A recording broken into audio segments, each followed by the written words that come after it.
Hello and welcome to a Chess with Simon special. I'm Simon.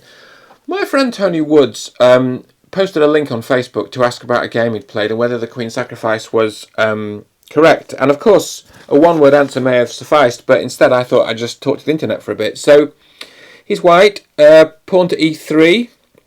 This is not the most commonly played opening, but it's completely correct, and it's a kind of solid and sensible opening that can transpose into lots of other systems. Pawn c5 from black. So I think black's a Sicilian player, as we'll see as the game develops, and probably thinks, well, e3 is just a bit like e4, so I'll play the Sicilian. d4 from white, just using that e-pawn as defence, and we've sort of got a reverse French here from white. Knight f6, knight f3, black's taken, so we've got a reverse exchange French, and actually now if black plays d5, we'll have a exchange Slav. Lots of transpositions possible, but actually black plays queen c7, which I think betrays that black was either a Sicilian Schwenningen or a Sicilian Paulsen player, and probably wanted that kind of system. But of course, it's not really like that, because white now has a pawn on d4, which is not common. Usually in the Sicilian, the open Sicilian, white will have a piece on d4, and that changes a lot. The piece being the knight, sometimes the queen. Bishop d3 is a good move. e6 sensible. c3 just protecting the d-pawn. Looking a bit like a London system almost here. e6 from black, and then the knight goes up to that sort of central e5 square. Black challenges it. White castles. Now, black could have taken twice here on e5. Chooses not to, and I sort of see why. Because actually, if I was black, you'd kind of go takes on e5, pawn takes on e5, queen takes. Then you've got the bishop check. Or even, you can get a tempo on the queen by playing rook e1. So, for instance, black takes on e5, white takes on e5, the queen takes on e5. Then you've got rook e1, which gains a tempo.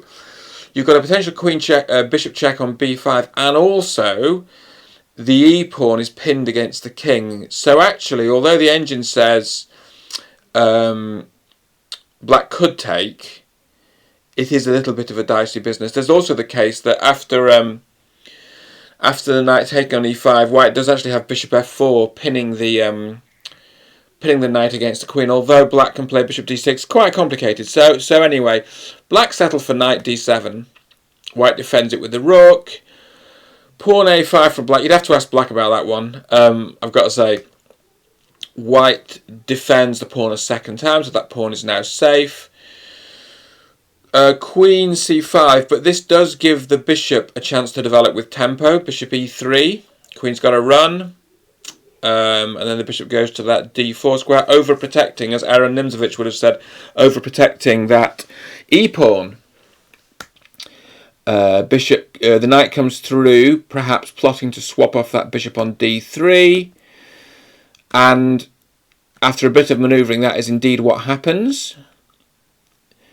Now, black's developing the bishops very sensibly. So bishop d7, white brings the knight through onto the really good f3 square. Rook b8, I think plotting to play pawn b5 and gain some space on the queen side and maybe start a queenside attack, which white stops immediately. I mean, as it happens, b5 is still playable because that will be defended by two pieces. But black instead chooses to play pawn g6. Maybe this is thinking about fianchetto for the bishop. Possibly. Does create some weaknesses around the black king side. White just getting that rook onto the open file. Maybe being able thinking about lifting it later on into the game. Black castles. And then white makes this kind of aggressive move, just gaining some space on the king side, and I suppose if it could get to g5, it can't get straight there because that square is covered by the bishop and the queen, but if it could get to g5, it could fix some of those dark square weaknesses around the black king, which might actually create a really critical situation. Black puts the bishop on a slightly better square, c6.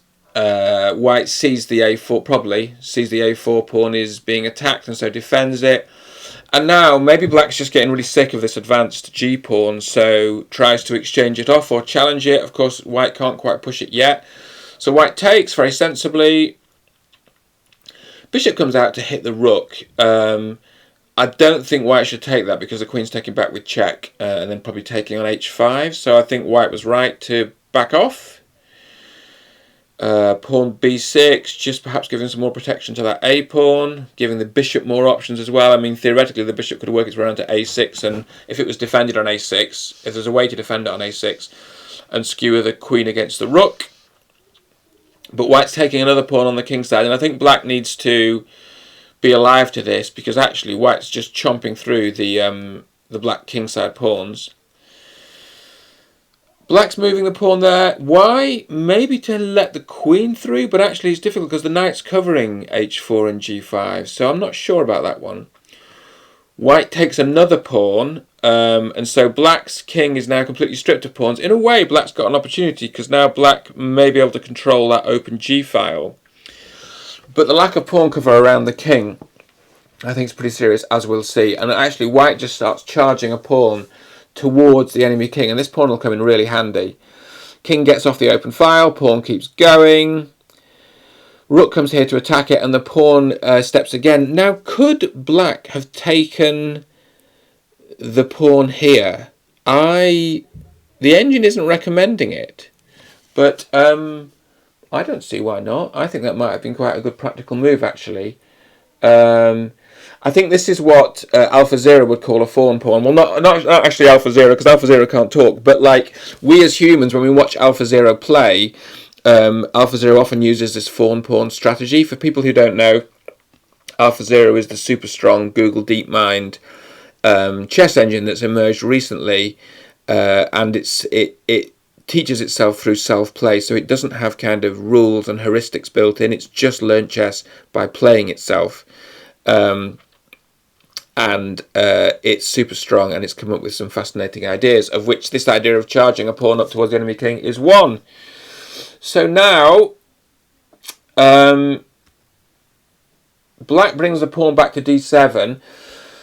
So, guess what white plays here? And I have slightly given a clue in the introduction, but white has a fantastic move. And to answer your question, Tony, this is completely correct. Not only is it correct, it's the best move in the position. So the engine says it's a brilliant move, and it's the only move to win.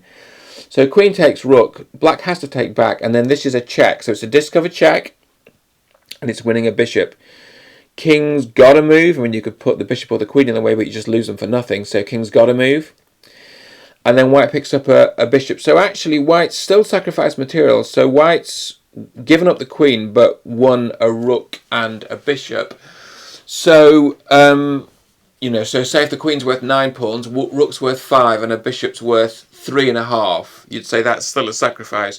But what white's also got is some really powerful attacking prospects against the enemy king. For instance, the engine now wants to take on d7 and give up the queen.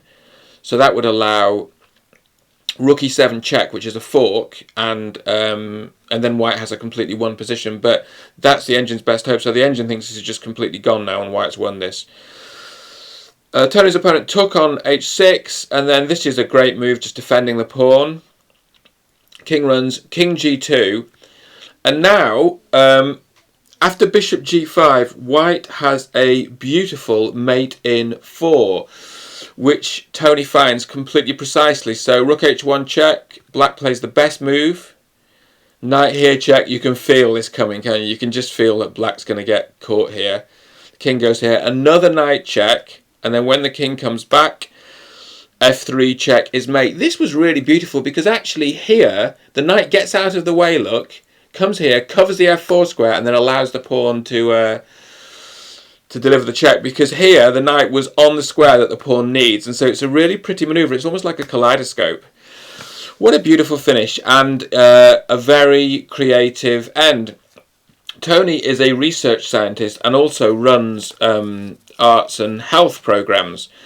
So he's sort of a Renaissance man, really, and also clearly a very, very good chess player. So this has been a real pleasure to analyse. The answer is yes. Queen takes f5 was completely correct. Really pretty move. And it's really cheered up my Saturday. I hope you're all well. Thanks for posting, Tony, and we'll see you all soon.